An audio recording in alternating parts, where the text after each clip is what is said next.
Olá, bem-vindos ao canal Espiritualidade e Vida e bem-vindos a essa série Estudando o Evangelho de João à luz da doutrina espírita.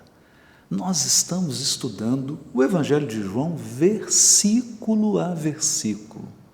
Então é muito importante, se você está chegando agora, que você assista aos episódios anteriores para que você pegue o ritmo do nosso estudo e tome contato com aquilo que já foi dito, com aquilo que nós já refletimos, com aquilo que nós já estudamos nessa série, estudando o Evangelho de João à luz da doutrina espírita.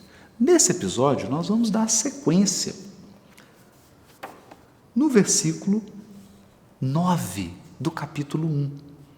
Os versículos anteriores, João inseriu a figura de João Batista.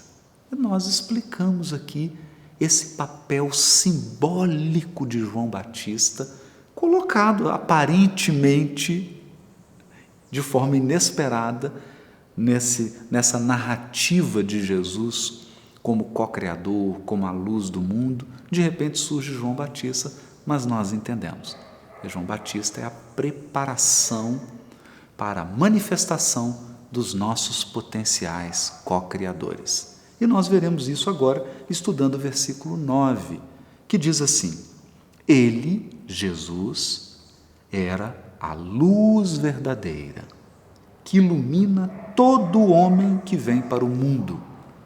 Por que João está dizendo isso? Lembra dos episódios anteriores que nós comentamos sobre o versículo do capítulo 1 de Gênesis? E disse Deus, haja luz, e houve luz no primeiro dia da criação? E que o sol, a lua, as estrelas foram criados somente no quarto dia? Pois bem, João está só ampliando esse raciocínio. Ele está dizendo, ora, se aquela luz criada por Deus não é nem o sol, nem a lua, nem os astros, nem as estrelas, os demais sóis das demais constelações, dos demais sistemas solares, que luz é essa?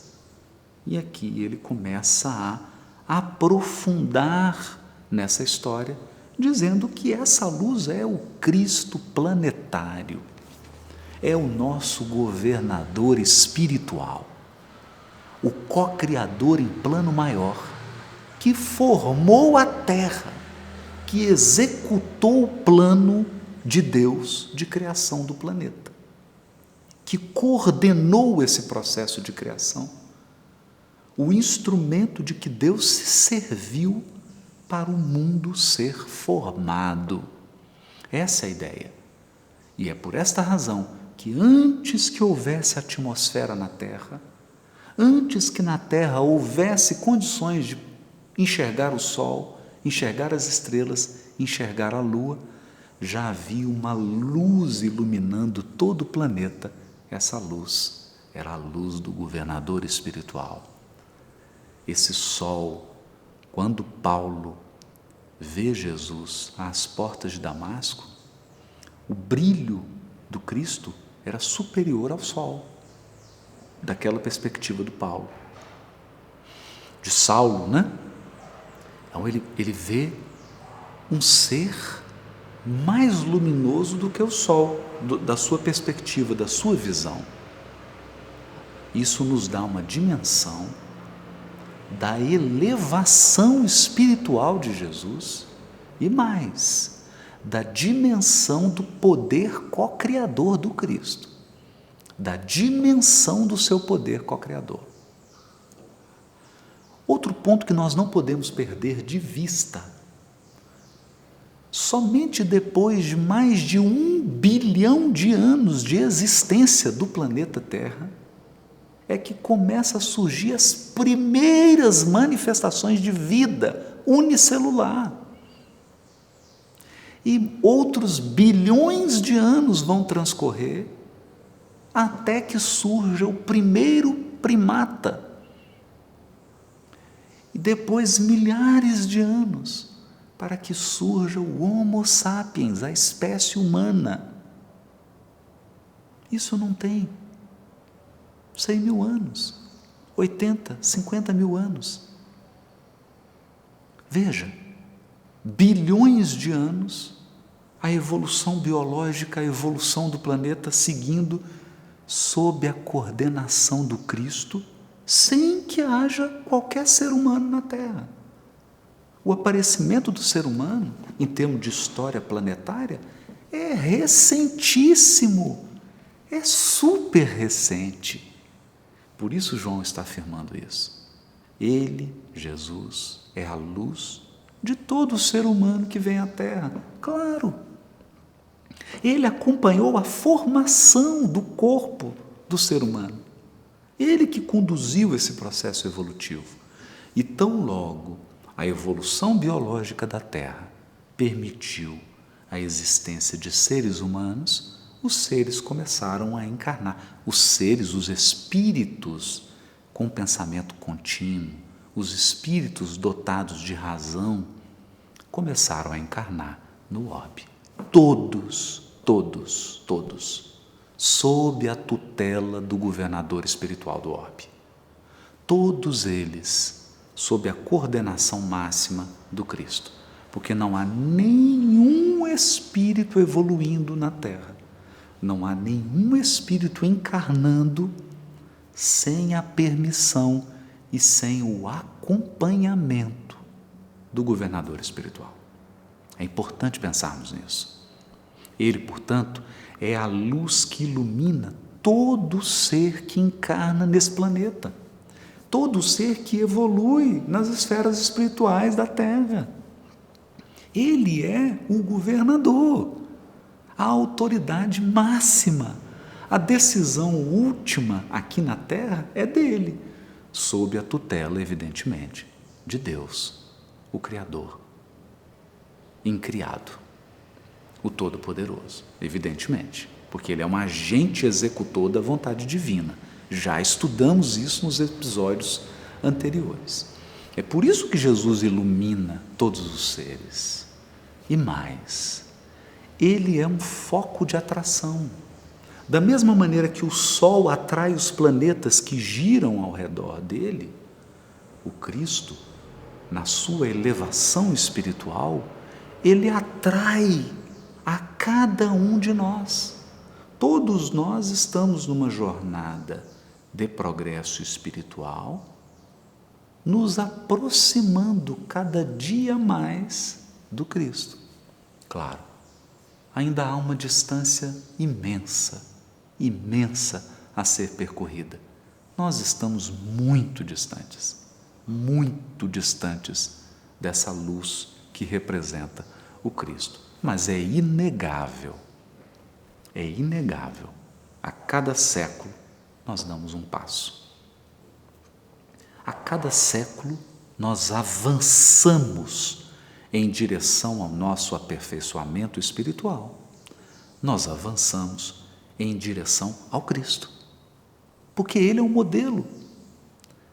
Como diz Kardec no comentário da questão 625, para a humanidade terrestre, Ele, Jesus, constitui o tipo de perfeição que podemos aspirar na Terra. Aqui na Terra não há uma outra perfeição possível de ser desejada, aspirada. Não tem como. Por isso ele é o modelo. Ele é esse auge, ele é esse alvo. O alvo. Esse porto de chegada.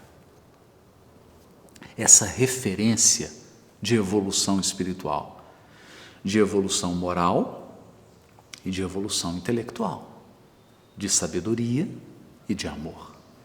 Ele é esse ponto de chegada para a evolução terrestre. Todos os seres da Terra caminham em direção a esse ômega. Ele estava na origem, por isso ele é o alfa. A alfa é a primeira letra do alfabeto grego. Ele é o alfa, ele é a origem, ele é o início. Ele é a luz que aparece no início. E ele é o ômega, a última letra do alfabeto grego, que é o alvo, o ponto de chegada. Estava na origem e é o ponto de chegada. Daí nós entendemos essa afirmação de João Evangelista. Ele era a luz verdadeira que ilumina todo homem que vem para o mundo. Todo ser. Não importa a evolução. Não importa a evolução. Então, seres como Buda, seres como Confúcio, Lao Tse, Zoroastro, tantos outros luminares que passaram pela Terra, todos estão em evolução, caminhando em direção ao Cristo, que é o superior a todos. É o auge da evolução nesse planeta. Precisamos compreender isso. Isso tem que estar claro para a gente. No versículo seguinte, João fará uma afirmação comovente. Ele dirá que essa luz, que é Jesus, estava no mundo e o mundo, por meio dele, foi feito, foi formado, mas os seus não o acolheram. É preciso entender que João está escrevendo esse evangelho provavelmente no ano 96, 97, 98, ou seja, no final do primeiro século. Jerusalém foi destruída no ano 70. O povo hebreu, os judeus, se espalharam pelo mundo. Todos os apóstolos haviam desencarnado, todos. João era o último, já estava ali senil, no apagar das forças físicas, embora a vitalidade espiritual, embora a vitalidade do seu sentimento, do seu intelecto, mas fisicamente já apagando as energias. E faz essa afirmação. Então, essa afirmação de que os seus não o receberam, é uma afirmação profunda. Os seus aqui, dizendo respeito ao povo hebreu, porque o Cristo vem no povo hebreu e não é reconhecido na sua comunidade, no seu povo, mas também entre os seus. Mesmo aqueles que acolheram Jesus e que se tornaram cristãos, não compreendiam a verdadeira natureza de Jesus, não viviam segundo os ensinamentos de Jesus, não estavam interessados em ter Jesus como modelo e guia. Então, é muito significativa essa afirmativa de João. É quase que um lamento, um desabafo. O ser que formou o planeta, o ser que construiu tudo isso que existe, não foi bem recebido na própria casa que ele construiu. Essa é uma lição. Essa é uma lição. E Jesus já havia feito referência a isso no seu evangelho. O próprio Cristo diz assim: nenhum profeta é bem recebido na sua própria casa. Dificilmente alguém que está no trabalho é reconhecido pelos seus. É raro isso. Muitas vezes nós temos entre nós, temos ao nosso lado, pessoas que estão fazendo de tudo, estão dando toda a contribuição e não são devidamente valorizadas pelo que estão fazendo. Foi assim com o governador espiritual do orbe. E essa é uma lição. Uma lição não para que a gente fique aqui apontando o dedo ou julgando as pessoas. Não. É uma lição para nós mesmos. Será que o Cristo ocupa hoje na minha vida verdadeiramente o papel de modelo e guia, o papel de guia e modelo das minhas decisões, das minhas palavras, dos meus sentimentos e emoções, da minha conduta? Será? É importante pensarmos nisso. Porque ele não veio aqui para ser bajulado. Jesus não veio aqui para ser bajulado porque ele não precisa de bajulação de nenhum espírito que está evoluindo na Terra. Ele não veio aqui apenas para ser adorado. Ele veio aqui para servir de modelo. E ele veio para guiar, conduzir. O papel de nós todos, seus discípulos, é seguir, ser guiado, ser conduzido e ser modelado. O trabalho da modelagem, o trabalho de olhar para o modelo e copiar esse modelo. Quando eu digo copiar o modelo, não é os traços, as características de Jesus, são os seus atributos, as suas virtudes, seus potenciais, é nesse sentido. Você preserva a sua individualidade, você preserva as suas características individuais, mas aprimora esses potenciais para que eles possam expressar os atributos do próprio Cristo. Esse é o objetivo. Uma palavra que João deve ter dito, eu imagino, com lágrimas nos olhos, ele olhando para o passado, observando tudo, deve ter dito isso aqui com o coração apertado, e a reflexão fica para todos nós até os dias de hoje. Gostou desse episódio? Está gostando do estudo, versículo a versículo do Evangelho de João? Então dê o seu like, faça comentários, compartilhe esse vídeo, ajuda a divulgar. Eu aguardo você no próximo episódio.